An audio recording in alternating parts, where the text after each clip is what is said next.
માધવની અતૂટ મૈત્રી ગીતાનો એક મધુર પાઠ।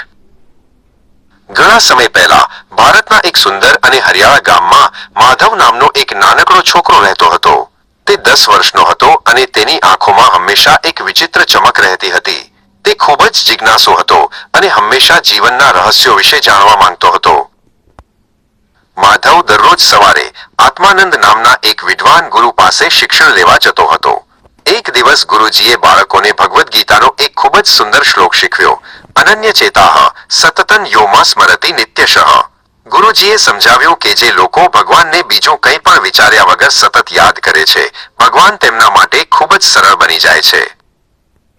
માધવને આ વાત ખૂબ જ સ્પર્શી ગઈ। તેણે ગુરુજીને પૂછ્યું, ગુરુજી, શું આપણે આખો દિવસ માળા લઈને બેસવું પડે? ગુરુજી હસ્યા અને બોલ્યા, ના માધવ, તારા મનને ભગવાનમાં રાખવું અને તારું દરેક કામ તેમને અર્પણ કરવું એ જ સાચી ભક્તિ છે। ઘરે જતી વખતે માધવે નક્કી કર્યું કે તે હવેથી દરેક કામમાં તેના વહાલા કૃષ્ણને યાદ કરશે। જ્યારે તે કૂવામાંથી પાણી ખેંચતો ત્યારે તે મનમાં બોલતો, હે કૃષ્ણ, આ પાણી તમારા માટે છે। તેને લાગ્યું કે પાણીનો ઘડો પહેલા કરતા હલકો થઈ ગયો છે।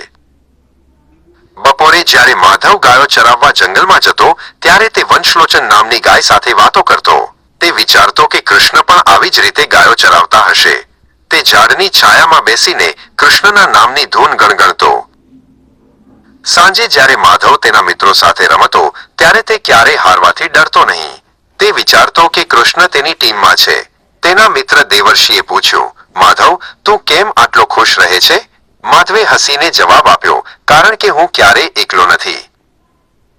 એક દિવસ ગામમાં ખૂબ જ જોરદાર વરસાદ પડ્યો અને વીજળીના કડાકા થવા લાગ્યા। બધા ડરી ગયા હતા, પણ માધવ શાંતિથી તેના ઘરમાં બેસીને દીવો પ્રગટાવી રહ્યો હતો। તેનું મન ભગવાનના સ્મરણમાં એટલું પરોવાયેલું હતું કે તેને કોઈ ભય નહોતો। બીજા દિવસે જ્યારે વરસાદ રોકાયો ત્યારે માધવ આશ્રમ ગયો। ગુરુ આત્માનંદે જોયું કે માધવની આસપાસ એક અનોખું તેજ હતું। તેમણે માધવને પૂછ્યું, શું તે શ્લોકનો અર્થ સમજી લીધો? માધવે નમ્રતાથી હા પાડી। માધવે કહ્યું, ગુરુજી, જ્યારે હું સતત તેમને યાદ કરું છું ત્યારે મને લાગે છે કે તેઓ હંમેશા મારી સાથે જ છે। મારું મન બીજે ક્યાંય ભટકતું જ નથી। ગુરુજી ખૂબ જ પ્રસન્ન થયા અને માધવને આશીર્વાદ આપ્યા। તેમણે કહ્યું કે આ જ સાચો નિત્યયુક્ત યોગી છે।